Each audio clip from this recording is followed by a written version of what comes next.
सरकार बनने के बाद पहली बार बिलासपुर के दौरे पर पहुंचे मुख्यमंत्री सुखविंदर सिंह सुक्खू ने जहां उन्होंने करोड़ों रुपए के शिलान्यास किए तो वहीं पर उन्होंने पत्रकारों से बातचीत करते हुए कहा कि बिलासपुर से कांग्रेस विधायक मंत्रिमंडल में शामिल होगा। उन्होंने कहा कि लोकसभा चुनाव के लिए हिमाचल में कांग्रेस पूरी तरह से तैयार है और सरकार भी तैयार है। बता दें कि इस दौरान सीएम सुक्खू के साथ बिलासपुर से कांग्रेस के एकमात्र विधायक राजेश धर्माणी साथ थे। धर्माणी को मंत्रिमंडल में शामिल न करने के सवालों पर सीएम ने कहा कि बिलासपुर मंत्रिमंडल में जरूर शामिल होगा। सीमेंट के दाम बढ़ाने के सवाल पर सीएम बोले कि मुझे जानकारी ही नहीं थी कि प्रदेश में सीमेंट के दाम बढ़े हैं। आज बिलासपुर आकर मीडिया से ही पता चला है। सीएम सुक्खू ने कहा कि आपदा के समय भाजपा ने जनता के साथ खड़े होने की बजाय राजनीतिक रोटियां सेंकने का काम किया है। उन्होंने कहा कि विधानसभा में हमारी सरकार ने विशेष राहत पैकेज के लिए प्रस्ताव पारित किया लेकिन भाजपा ने प्रदेश को राहत नहीं दी। सीएम ने कहा कि अब हमने अपने हक का 12,000 करोड़ का क्लेम किया है जो हमारा अधिकार है। उम्मीद है कि नियमों के अनुसार यह राशि प्रदेश को जल्द मिलेगी। जिला परिषद कैडर कर्मचारियों की हड़ताल को लेकर सीएम ने कहा कि समय आने पर उनकी भी बात सुनी जाएगी लेकिन जिद कर्मचारियों को भी समझना चाहिए था कि यह हड़ताल का सही समय नहीं था। उन्होंने कहा कि इस आपदा की घड़ी में प्रदेश की जनता सरकार के साथ खड़ी रही उसके लिए उनका आभारी रहूंगा। Bureau report Swarghat live.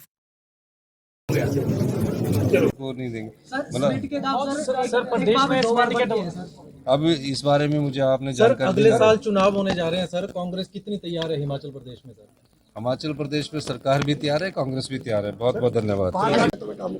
देखिए, जिला परिषद कैडर को भी समझना चाहिए कि इस समय हम आपकी समस्या का समाधान करेंगे, लेकिन सही आने समय पर वो अगर हड़ताल करते तो अच्छा होता। अभी आपदा राहत की राशि बांटनी है, एक एक परिवार ने पाई पाई जोड़कर अपना घर बनाया होता है। हो जाए तो उनके दिल में कितना दुख पहुंचता है, और जिनकी फसलें नष्ट हो जाती है किसान की, उन फसलों को हमने राहत पहुंचानी है। तो जिला परिषद कैडर का जो पहले स्टेट कैडर करना था, जो उसकी एक बेसिक रिक्वायरमेंट थी, उसको हमने पूरा कर दिया। और मैं चाहूँगा कि जिला परिषद के कैडर का ये समय नहीं है हड़ताल का, और आपकी मांग को हम गंभीरता से विचार कर रहे हैं। लेकिन ऐसे प्रेशराइज करोगे तो, क्योंकि सरकार को भी देखना है, 6th पे कमीशन, 7th पे कमीशन, और सब चीज़ों का हम समाधान ढूंढ रहे हैं। अभी थोड़ा समय है उन्हें कि आप अगले कुछ समय बाद आप हमसे मिल सकते हैं। अभी उनको हड़ताल छोड़कर काम पर जाना चाहिए। देखिए, मैं 25 तारीख को मैं आज जो बिलासपुर दौरे पर आया हूँ, उसके दो, एक तो डिजिटल लाइब्रेरी और एक कृषि विज्ञान केंद्र का कृषि भवन का उद्घाटन है, शिलान्यास है। और उसके बाद 25 तारीख को मैं दोबारा बिलासपुर आ रहा हूँ, और बिलासपुर में जो आपदा प्रभावित परिवार है, जिन्होंने अपनी मेहनत की कमाई से घर बनाए थे और इस आपदा ने उन घरों को तबाह कर दिया, उस संदर्भ में मैं 25 तारीख को पूरे दिन के दौरे पर आ रहा हूँ। हमारा ये प्रयास है कि जो आपदा प्रभावित परिवार है उनको राहत पहुँचाई जाए। इस दृष्टिकोण से हमने 1 महीना अगले उन परिवारों का ख्याल रखना है, ताकि कोई कमी उनके राहत में ना रहे। उसको मैं खुद व्यक्तिगत तौर से उसका खुद अवलोकन कर रहा हूँ। पार्टी ने विधानसभा में राष्ट्रीय आपदा और स्पेशल रिलीफ पैकेज घोषित करने के लिए एक प्रस्ताव लाया। प्रस्ताव का मतलब होता है कि अनुरोध करना होता है केंद्र सरकार से कि हम इस आपदा के समय दलगत राजनीति से ऊपर उठकर एकजुटता से हम हिमाचल की जनता के साथ खड़े हैं। भारतीय जनता पार्टी ने हिमाचल की जनता के साथ ना खड़ा होकर राजनीतिक रोटियां सेकी और प्रस्ताव का समर्थन नहीं किया।